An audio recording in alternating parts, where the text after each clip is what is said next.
esse somzinho aqui. Muito obrigada, meu Mariano, querido. Um beijo no seu coração. Estamos aqui, chegou falando nisso no dia do seu direito, do meu direito, de direito de todo mundo. É hoje. Né? E estamos, vale lembrar que apesar do dia do seu direito, é direito de todo mundo e é dever também a gente ajudar as pessoas que precisam. Então a gente continua abraçado aí na campanha de São Luís de Paraitinga, de Cunha. Você pode ajudar com a doação de produtos de limpeza e também higiene pessoal. Roupa já tem bastante. Tem. Mas roupa, higiene, material de limpeza e higiene pessoal. São luvas, máscaras, sacos de lixo, botas. Muito legal, para retirar os entulhos, não é verdade? Para fazer a limpeza. A limpeza, os escombros e recomeçar aí a vida, né? Porque, poxa, chega de tanto sofrimento. Não, mas agora o povo de São Luís Paraitinga, o Cunha, o povo é forte. A gente é forte para aguentar tanta roubalheira assim nesse país. Bom, vamos começar falando do quê? Nosso Ligue Band, deixa rodar. Roda.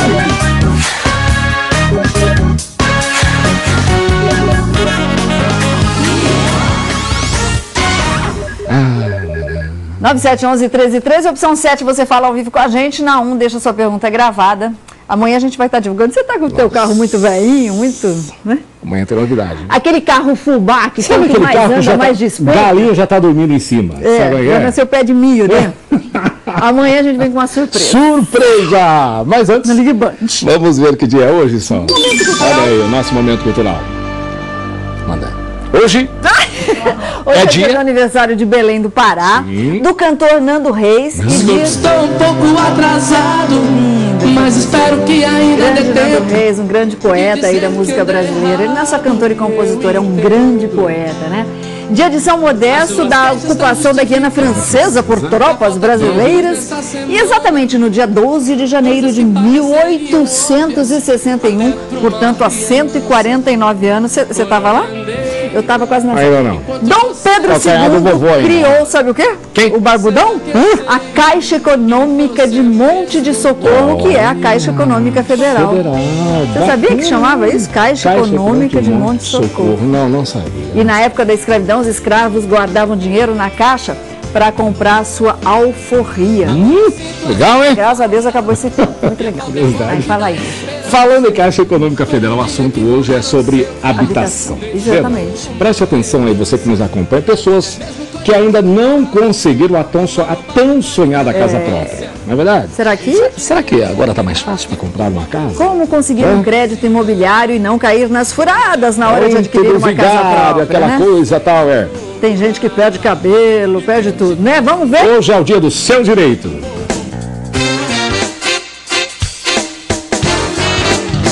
Você está a fim de comprar uma casa. Será que você pode, por exemplo, comprar um terreno e financiar ao mesmo tempo a obra da casa? Eu não sei, você sabe, Juninho? Se você, de repente, já tem uma casa... Se você faz um financiamento e, de repente, esgralbos parte dessa para melhor, o que acontece? Ela é a mulher da habitação aqui da Caixa Econômica Federal de São José dos Campos, a gerente geral, Kátia, que está aqui com a gente. A Kátia Secunho. Que tá aqui com a gente.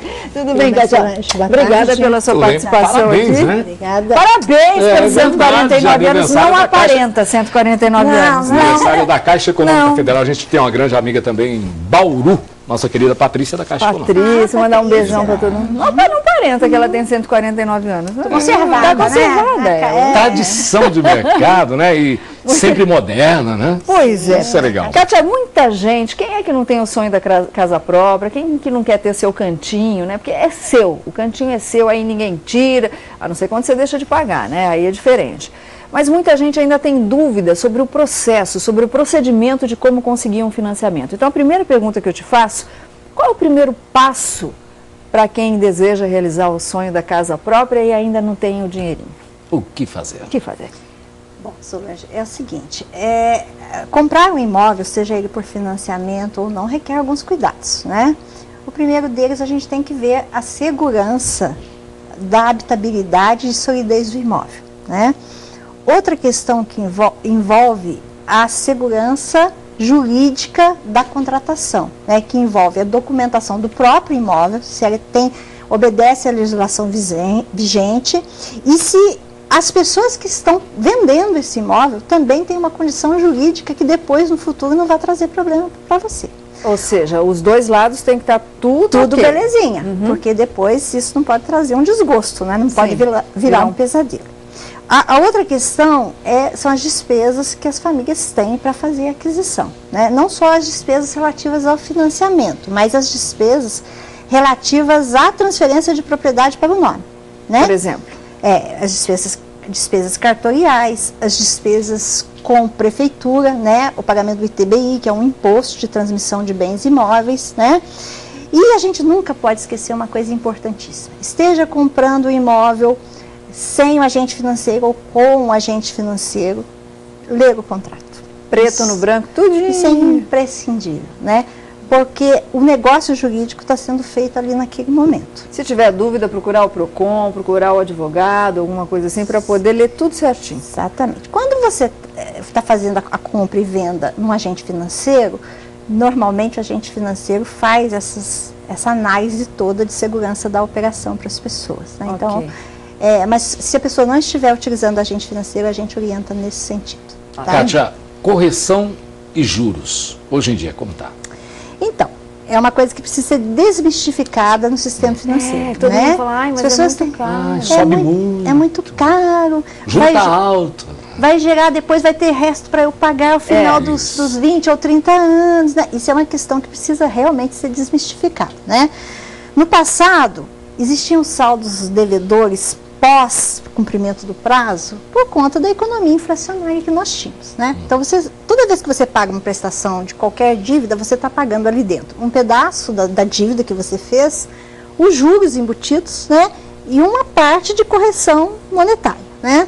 Numa economia inflacionária como era a nossa nas décadas anteriores, o que você pagava de prestação não era suficiente nem para pagar a correção monetária do contrato. Imagine pagar os juros e pagar a dívida. Não, era uma cacetada. O saldo devedor ficava imenso. Agora aí isso você não não pagava. existe Hoje mais. não existe mais. Hoje, pagou. Hoje, você ao final do contrato, a sua prestação está menor do que quando você começou. Ou seja, no modelo saque, que é o sistema de amortização constante, né, da dívida, você hoje começa pagando a maior prestação. O financiamento pode ser pré-fixado e pós-fixado ou não? As taxas... A pessoa assim, já sabe quanto vai pagar por mês até o final do financiamento? Sim, o pré-fixado é assim, você contrata uma taxa de juros que você já sabe qual é e que vai vigir durante toda a vigência do contrato. Até terminar. Isso, tá?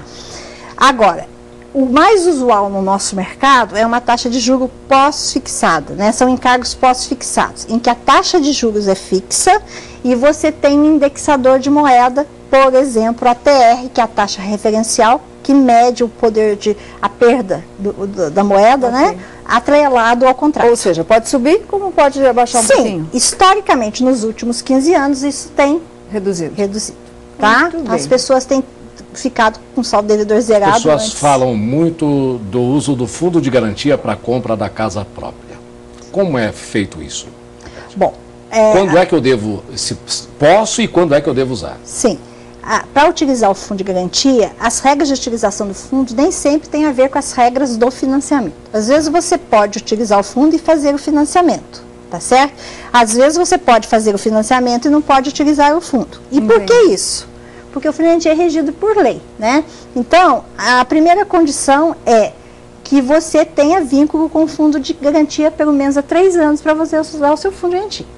A segunda condição seria você não ter outro imóvel financiado em nenhum local do país. Local do país. Não do Estado. A regra do financiamento é nacional. Mas eu posso ter um imóvel quitado já, por exemplo?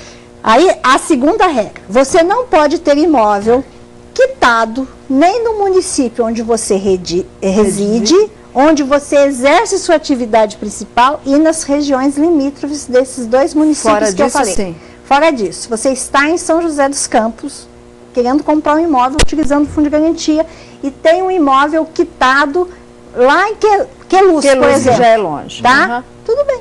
Aí, outro não município. É tão longe, está dentro da nossa região, outro município, não é limítrofe com São José, tá? Poderia usar sem problema nenhum.